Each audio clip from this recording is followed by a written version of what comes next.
In the heart of the Velora Woods, where tree trunks lean like crooked bones and the air smells of damp soil and secrets, there lived an old woman named Ellora. No one in the nearby village remembered when she'd moved into the forest. Some said she'd always been there, older than the trees, older than the road, older than memory itself. Ellora's cottage was a warped, fungus-covered structure that seemed to grow from the earth rather than be built upon it.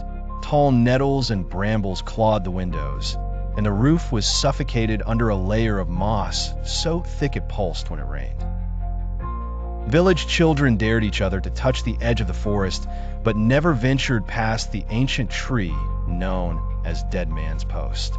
Their parents, tight-lipped and pale when the wind howled from the forest, passed down a simple rule through hushed lips: never follow the moss. It leads to Ellora. And it did.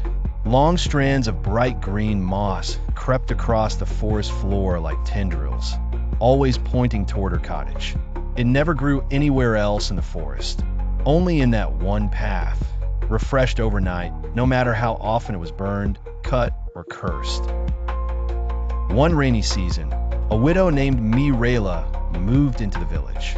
Curious and unsatisfied with faded warnings, she asked about the old woman in the woods.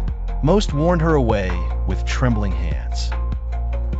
But Mirela had lost everything: her husband to fever, her daughter to war. She said, "I have nothing left to fear. Perhaps she has comfort, or company." That night, under a full bone-white moon, Mirela followed the moss trail.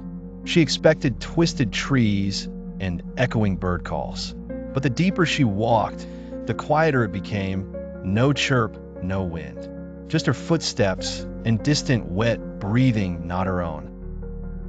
When she reached Ellora's cottage, the door creaked open before she touched it. Inside was warm and flickering with dozens of fireflies trapped inside glass jars. The old woman sat at a crooked spindle, spinning something dark and wet that glistened like hair. "Come, child," Ellora rasped, eyes milk-pale but sharp. "I've waited long." Mirela felt the weight of unseen eyes pressing on her spine. She wanted to run, but a strange comfort crept over her, as if someone had just drawn a blanket across her back on a cold night. "You spin?" Mirela asked. "I spin sorrow, grief," the woman whispered, "and stories." "Like mine?" Mirela asked. The old woman smiled, her teeth sharp and green with moss. "Yours is already half woven, my dear. Sit, rest." Mirela slept in a moss-wrapped bed beneath a roof that sighed. She dreamed of her husband and daughter singing by candlelight.